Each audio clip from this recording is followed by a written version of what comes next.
Hello everyone, Vanguard of Valor here, and welcome back. It's been a long time since we started anything new, and I do apologize for that. I hadn't planned on being such a long break between series, as I do have a couple other series I want to try start, and I will hopefully be starting them soon. But in the last little while I've been sick for like the past month and a half, and I'm still not in perfect shape, but I am feeling a good deal better, so hopefully this will go better. But I had started making a couple series and I wasn't happy with how the videos sounded and how they were turning out, so I just scrapped them and I figured I'd try again later when I could do them properly. So thank you very much for all your patience and waiting around for me to eventually get back on my feet again. This is one of the things we're going to try and start though, and try to play a little bit of Banished. Banished is kind of a city building game, but it's really a fairly, what's a good way to describe it? It's a fairly low intensity game, but what you're really trying to do is balance your city's needs against how fast you can grow, because you want to try and expand your village to have more and more and more people, be a more thriving community, without having them suddenly have some kind of total population collapse, which has so far been how my current run has ended. In the background here you can see my previous city. It was called Foresta. A nice thriving community, got lots of little houses here. We got our church and our town hall, some cemeteries full of bodies, because I built a couple too many houses and all of a sudden I had a food shortage and we had an entire population collapse. We lost about 120 people and it was a pretty big catastrophe. So we're going to try again. I have done one city before this, as we can see in the background here, and so I have got a little bit of experience with how the game works and what these different things do, so hopefully we'll be able to make a good thriving community, and hopefully it'll last a while. We'll see what you guys think of the series so far, and it should be fun. But yeah, so let's jump into this game and see what happens here. Now, when you start building a game, you have all this stuff you can see. You can make your name, you can pick your name randomly, or you can type it in specifically. So what are we going to call this place? I think we're going to call it... Actually, I'm going to pause and take a think about this. I want to get a good name. Alright, we've picked our name. We're going to be naming our town this time Xanadu.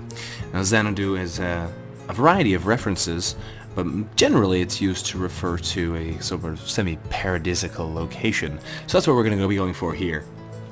Hopefully it'll turn out like that and not a complete catastrophe. We'll have to wait and see though. You've also got your map seed here, so we can click this randomize button and it'll give us a bunch of different numbers, as this will determine what our landscape looks like when we get there. We're going to change the terrain type from mountains to valleys. Valleys is a much more fertile terrain. There are mountain ridges like this, but most of the terrain is flat open space, and this is much easier to actually build in. Playing in a mountain terrain, it's almost all inhospitable, and there are small patches where you can build. So this makes for much more of a challenge, but for this we're just going to be playing on valleys.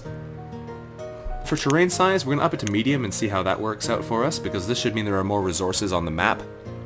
Small makes it harder, large makes it much easier. We're going to be going for medium this time, because this will give us access to more iron and stone and wood and whatnot before we have to start dealing with more renewable ways of getting it, or at least more permanent ways of getting it. The climate determines how cold it is, how much stormier it is, or whatnot. We're going to be going with fair for now, right in the middle there. Disasters we're leaving on. Disasters include a whole variety of things, like fires and plagues, and you'll have to get into it and see, I assume. But there are all kinds of nasty things we can get. And the starting conditions determine how difficult it is to begin with. Now, hard, medium, and easy are fairly similar, except that there is a pretty significant difficulty change with the small changes they make. Starting on easy gives you 6 families. It also gives you more food and clothing and firewood and tools and whatnot to start. It gives you seeds, and it also gives you livestock for early game use if you want to try and start with them. Medium gives you seeds but no livestock and only 5 families. Hard gives you only 4 families, and I believe that's the wrong thing to change. This one. Yes, it gives you no seeds. It does give you clothing, food, firewood, and tools. And I think, just for fun, we're going to start on hard.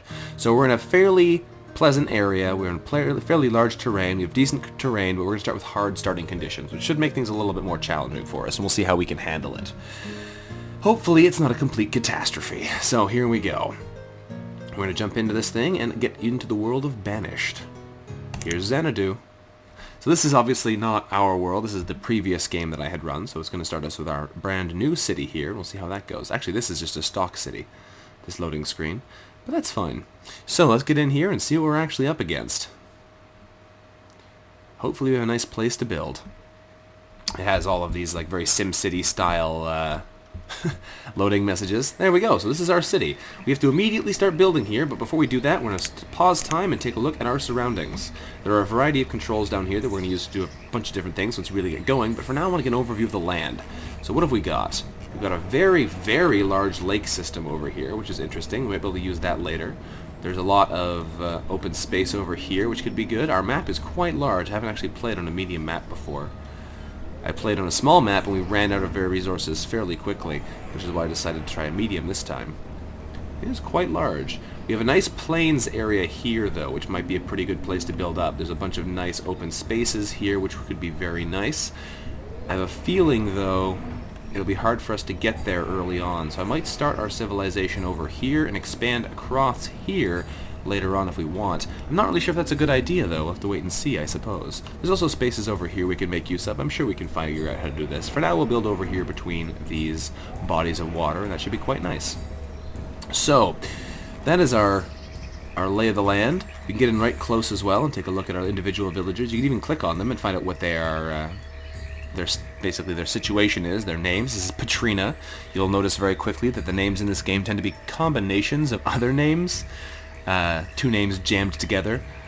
You can find their gender, their health and happiness, how old they are, what they're wearing, if they're carrying any tools, how educated they are, which is something we'll be able to deal with later, and how old they are. As they get older, they can become students if we have schools, and then they take on other jobs. We don't see what they're carrying, since these people are all new to an unbuilt city. They're not going to be carrying anything. We have a couple starting supplies in our cart here, which has our firewood, our starting potatoes, some hide coats and tools. So, in order to get this thing started, we need to start building ourselves some places to live. So, the first thing we're going to start doing is getting our city underway. Now, in order to do that, we have to get our people to actually have jobs that let them do things. So in order to do that, we come in here to assign jobs to citizens, and we're going to be bringing up this professions menu. Now, this professions menu is probably going to stay on our screen almost the entire time. It does take up a fairly large amount of screen space. We can make it smaller, but I don't actually mind this too much, because we have a couple other things that take up the top of our screen and are pretty useful. We're going to be having the town statistics up in the top left corner, and we're going to be having the event log over here. The event log isn't crucial, but it's good to know because it gives us a lot of information like people being born, people having problems, people dying of old age, things like that that we want to know about when they happen. So there's a lot of information on the screen right now. Quickly we're going to go over it, and we might actually get to start building something this episode. Over here for our city data, we have a couple pieces of vital information. We have our town name and whatnot, the time of year it is, which is good to know because winter is a big issue in this game. We also have the number of years there. We have our population, so adults, students, and children. It's good to know that students and children don't do anything other than consume resources, so to be very wary of our current population, but if we don't have any children, we're going to run out of adult population very quickly, and then we're going to have a big problem. We can also see the current temperature and weather, which is kind of obvious from the way the screen looks, but the temperature is good to know because the colder it is, the more they're going to need firewood. This symbol here, there's a bunch of different symbols that indicate problems. This one means that none of these people have homes yet, so we're going to have to try and build a home soon so they have somewhere to live. We have no wood, we have no stone, we have no logs, or rather no iron. We have some firewood already cut, which means we'll be able to keep ourselves warm once we build houses, but we can't build houses with firewood. We have no coal. We have a couple tools, which let our people do jobs like cut down trees. We have a good amount of food to start off, but this is going to be going away very quickly unless we can get ourselves actually built up. We have herbs that we can use for healing people's medical problems, coats which help keep us warm, our global health, our global happiness average, and how much alcohol we have. All these things will be built up over time, but for now we're fairly limited. On this side, we have all of the different possible jobs in the game, and at the moment we only have 8 laborers. Laborers are kind of like your basic worker. They do whatever they need to do, such as moving resources around, cutting down trees, gathering stone and iron, and all that good stuff. There's a lot of iron on the ground over here, which we might try and use later on. A lot of trees and stuff that we're going to have to clear cut as well. So, in the beginning we need wood, because we want to start being able to make things like our homes. We want to be able to start making things like a storage barn and a stockpile. Stockpile doesn't actually take resources to build, but it lets us put things places. And storage barns are for other things like foods and whatnot. We're going to need to start moving our resources into a more permanent position. So, we may actually just start here, because I do like this space for now. It's quite large, it's got a good expansion potential over this way. We'll just start in this clearing. I've second-guessed myself far too much this time. So, what we're going to do is we're going to start getting some resources. Coming to the removal and destruction tools, we can indicate to our villagers we want them to gather some resources. We can either cut down trees, collect stone, collect iron. We can tell them to gather anything in the area, or we can tell them to remove buildings or remove roads. So those are all useful tools for getting rid of problems. We're going to start right now, though, by harvesting some trees, because we need some wood. So the first thing we're going to do is we're going to zoom out a little bit, and we're going to indicate that all these trees need to come down so that we can actually start building some things. Now, trees are our first priority, because in order to build homes, we need wood, but we need also a little bit of stone. So we're also going to come into the resource gathering. We're going to say collect stone, and we're going to select another area that has some stone in it, so that way we can get started. This here is not stone, in fact, this is iron, although it does look fairly similar. It does just randomly appear on the surface for whatever reason, but that makes it easy to gather early on. After we gather all the surface iron, we're going to have to mine to get more, but for now we can take advantage of what's already on the map. So we've given them some jobs to do. We have all laborers, which is just fine for the moment, because all we need is to gather some resources. So we're going to start them working, and they should immediately start going and getting those things. They probably are going to gather themselves things like tools first, which will allow them to actually do the work they need to do. If we take a look at this person, they're probably carrying a tool. No? Who's carrying a tool? Anybody? Oh, there it is. Tool iron. It's not in their inventory, but it is in their hands. So they're going to go out and start doing things like breaking the stone with pickaxes, gathering that into blocks. We're going to have people cutting trees down eventually as well. And there we go. This person looks like he's got an axe and is going to cut down some trees. And they'll start piling up these little blocks of resources that we'll be able to use later. Now at the moment they have nowhere to put them, so we should probably give them a stockpile somewhere that they can actually use to store all these things, because that way we'll actually have somewhere that we can, you know, keep our resources. It's good to have a central location, otherwise it makes it harder for people to go and get the things they need, because they have to go all over the map to get them from wherever they've been cut down. So we're going to start off by building ourselves a stockpile. Now I don't mind leaving the game running while I'm doing this, because the game is only running at 1 times speed, which is very slow, and most of the game does not get played at that speed. So for now, this is fine, but later on it might be a problem. Now, I don't know if I necessarily want to build everything here on the waterfront, but I will build my first stockpile over here. I can always destroy it later if I want. So we're going to build one that is 10 by 10. There are limits to the size of some things. For example, pastures have to be larger than a certain size, but also have to be smaller than a certain size. So you can't build anything anywhere you want. But for the most part, it's pretty forgiving. Now we see here we have a stockpile. In order for this to actually be active, we have to remove all 13 of the trees that are in the way. A stockpile doesn't have to be actually built, it just sort of comes into being once all of the space is cleared, so there's no other tasks in the construction, but these trees do need to be removed. Now we can tell people that we want them to do that quicker by coming over here to the Tools and Reports button, clicking here on Increase Priority, and selecting the area we want them to prioritize. This 10 by 10 area over here has the trees we want to move out the way first so that we can actually build our stockpile. Now if we look carefully here, these guys should start prioritizing that area and start moving this way to clear out the trees that are in the stockpile area. They'll do other things as well, but they should start to prioritize things in that space. So that's good. Then we'll be able to actually get our stockpile working. Now, we have a ton of resources on the ground now. We have plenty of wood and stone. We don't have it actually considered as being part of our city, though, because we don't have it in a stockpile anywhere where it can be kept track of. So for now, I'm just going to let them keep working here as they start cutting through things. I might, however, start building up some other locations on our map here, because that kind of thing is very useful. We can use Q and E to rotate the world, which is good for being able to actually see what's going on from different angles. And it is starting to rain, which is going to start making people get cold and unhappy. But for the time being, there's not a lot we can do about that, so we're just going to deal with it. Now, we don't have that many people yet. We only have 8, so 8 adults, rather. So we only actually need 4 homes. So the first thing we're going to do is we're going to build a little housing district. I think we're going to build our housing district... where's a good place for it? Do I want to build it over here? Over here? Over here? Over there? Who knows?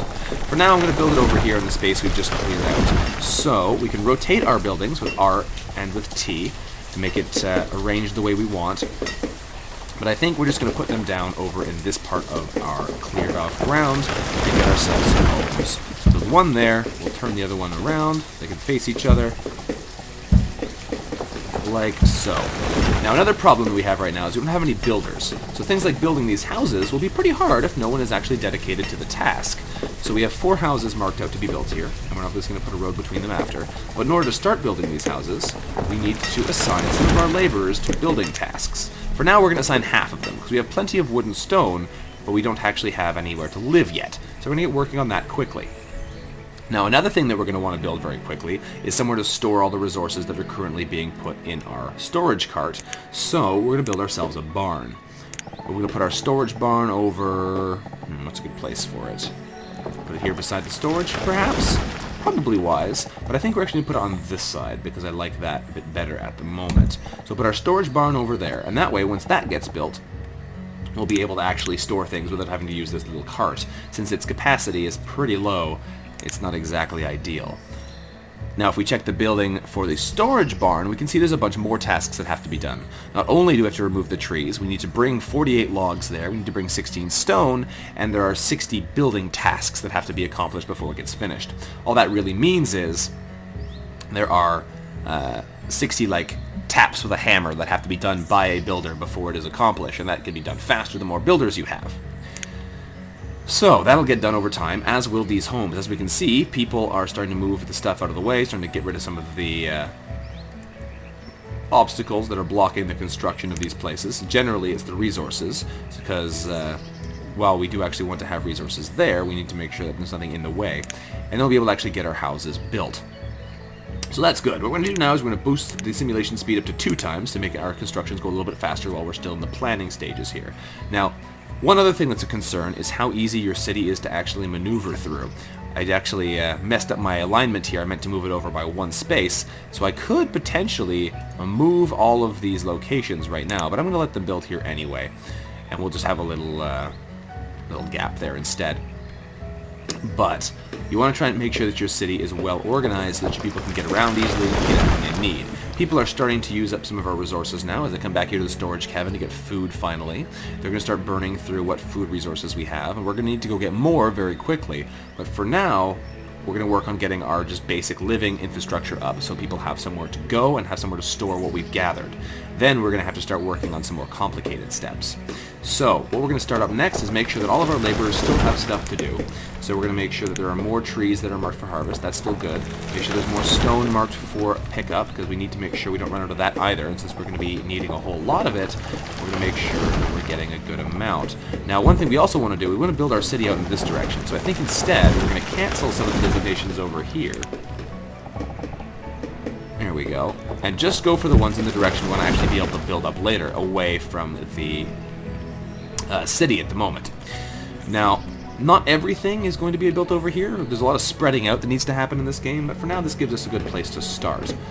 We're getting our first homes, of course, very, very slowly built. We're going to actually go up to 5 times simulation speed for a little while. We get these first constructions built. And we can do all kinds of the same things while this is happening, but for now we want to make sure. Go, citizens, go! We want to make sure that we're getting our various tasks done. So as you can see here, they're starting to actually put together a home. We have 4 builders, but not all of them work on it at the same time. Oh, wrong button. One thing you may want to be aware of is that if you click a construction task in the menu and then change buttons, it stays activated. So anything you click on will still do that task. The easiest way to do something is when you're done with it, just make sure you click it off again, and then you don't have that problem. And if you do have that problem, all you have to do is put something else on and off, and it goes away. But we're gradually getting our homes built, which is good. We'll actually have a basis in the city here shortly. It's already late spring, though, so we really need to get a move on here. Otherwise, our city is going to find itself dead very soon. So we get our homes up and built, which is good. We need to get our barn up and built, which is also good.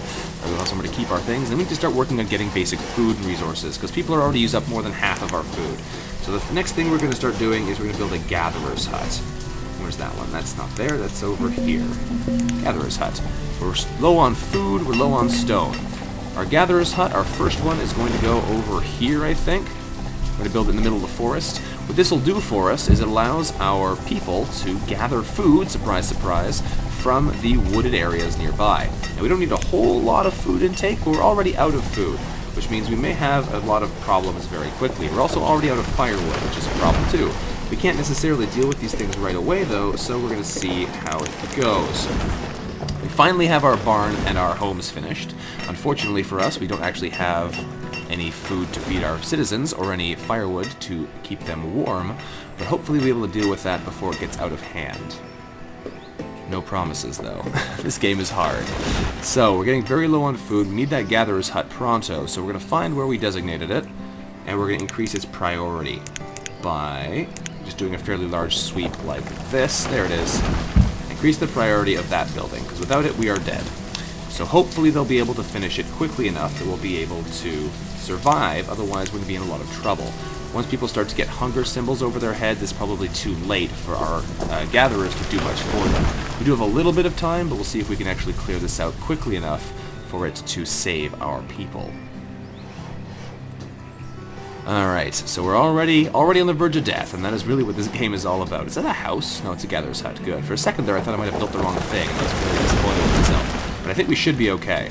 People are just going to start getting hungry soon, but we should have enough time to get our gatherers to start making us food before that happens. So we're going to take down the builders. We don't need them anymore. We have a new child, which is unfortunate because we have no food for them. But we're going to already assign 4 people to being gatherers. That'll help us get our food situation back on its feet, and then we should not starve. So we're going to wait a little bit here and see if we can do that. But we also need to start building some more buildings. So next thing we're going to do, slow ourselves down again. We're getting close to autumn. We need to start getting our wood cutting so we have some firewood ready to go. In order to do that, we need to get ourselves... Where is it? Where is it? Where is it? It's this one. Nope, this one. There it is. Woodcutter. So the woodcutter turns logs into firewood. They're a very useful person to have around, and we're going to be making use of them a great deal. Now, I think we're going to use this area for all of our production. So we're going to put our woodcutter right over here. There we go. Now once he gets built, we'll be able to assign someone to work there, and then we'll be able to get more firewood. We're already getting more food. It's already being eaten. This is good. Gatherers are a great early game place to get food because of the fact that it is pretty easy to get food for a small population from this kind of building. There are a lot of other things you can put with a gatherer's hut that synergize very well, so we'll put them in later, but for now we don't really have the resources to dedicate to that kind of thing. We're just looking to get ourselves back on our feet here.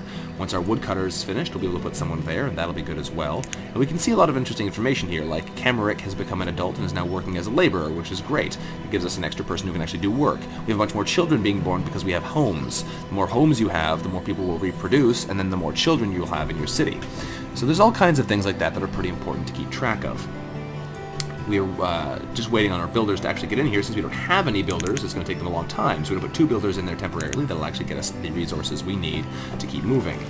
Now, once that's finished, we'll be able to assign our woodcutter, and then we'll be able to get more firewood to hopefully survive the winter. But that does take logs. So we'll need to have laborers getting logs, otherwise we're not going to have the wood to make the firewood, which means we're going to freeze in the winter, and it's a mess. So this is a little taste of how this game starts out.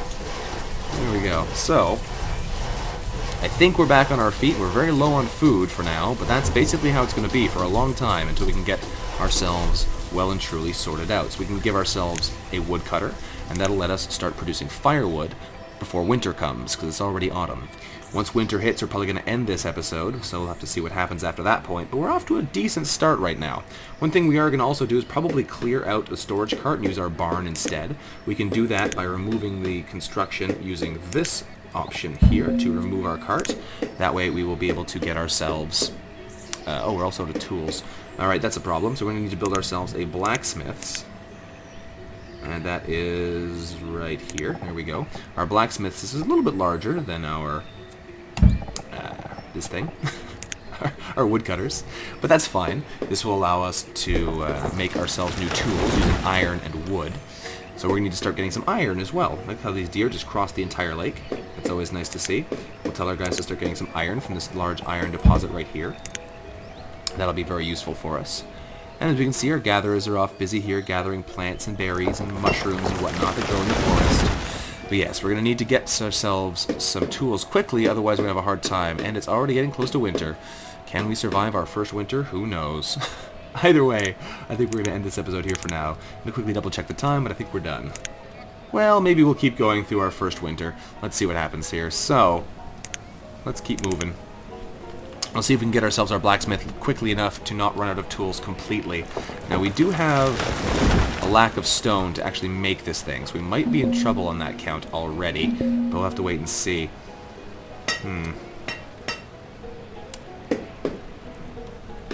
I'll have to wait and see indeed. Now, hopefully we can still gather enough, even though we don't have the tools we need. We have 10 left, so it looks like we managed to gather them back. I think what happened there was they were in transit between our destroyed cart and our building.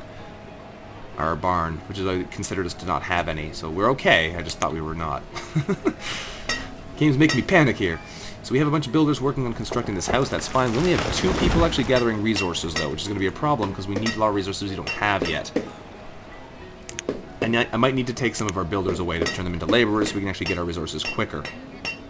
Now, so far so good, though. We're actually doing a pretty good job. Our food is pretty stable here. We're getting our starting buildings built up, our homes. We have enough homes for everybody, which is good. Normally you only get 2 or 3 adults in any given building, and the rest are all children. We're going to want to build more homes once we can actually sustain a slightly larger population. But for now, we really can't afford to do that. We're just trying to get our beginning resource buildings constructed. So far, though, we're looking pretty solid. As long as nobody dies this winter, we'll be laughing. Now, we're already up to 57 firewood. This will go down depending on the number of people who need to use it to heat their homes. But I think with 1 woodcutter, we should be able to easily meet the demand.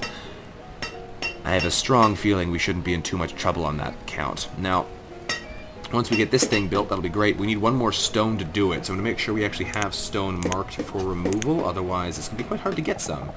That's already marked. It's already marked as well. So all we need to do is have someone actually go cut some, or break some up rather, so we can use it. We have plenty of iron now, but no stone. So we might have to quickly increase the priority of some stone to get it finished, so we can actually make more tools if we ever need them. So we're going to do that by doing this. Oh, hang on. How come that doesn't have them marked? That's weird. Is that iron? Oh, it is. Okay, that would explain it. We need to find some stone to mark. There, go get that stone. That way we'll be able to gather some. Let's go get this stone as well. In fact, just get all the stones. Apparently we're out. But yeah, you want to make sure you don't run out of resources like I've just done here, otherwise you're going to have a hard time doing much. We're already out of firewood again, so I guess the winter was colder than I expected. Hopefully we don't run out of logs too quickly, and we'll be able to actually keep up with our people's needs. We're going to harvest some more trees from over in this direction, so we can actually keep up with our wood problems, because we're already running low on a lot of different things. Very low on logs, very low on firewood, very low on food. If we can make it through this winter, I'll be very happy. We should be able to do it, though. We should be able to get through the winter, and I'll be able to move on. Oh boy. This game is not necessarily a friendly one. Dora has become an adult and is now working as a laborer. What do you know? But as we get more adults, we'll need to build more houses for them all to live in, which will cause them to reproduce more, which means we'll get more children, which means we need more food. And it's generally a bit of a spiraling thing that can spiral out of control is what I was trying to say there. So we'll have to deal with it as it comes. But there we go. We're starting to actually construct our blacksmiths, which is great. We're almost through the winter, which is also great. And then we'll be able to move on. We are going to switch 1 more person into builders so we can get that build a bit quicker. And we'll switch this back up to 10 times speed. We made it through the winter! We did it! We survived our first year in Xanadu. Almost. And it's early spring now. So, there we go. We made it. Thank you very much for watching, everyone. This has been Vanguard of Valor, starting out a new adventure in Banished. We've just barely managed to avoid a complete collapse of our food, tools, and firewood, and we still have no logs and very little resources, so we'll see if we can continue here. We also have very low coats, which means people are going to start getting cold again very quickly as their clothes wear out, but hopefully we'll be able to get things sorted out before then. However, for now, this is the end. Thank you very much for watching, and I look forward to seeing you next time. Let me know what you thought about Banished in the comments below. But until next time, bye-bye.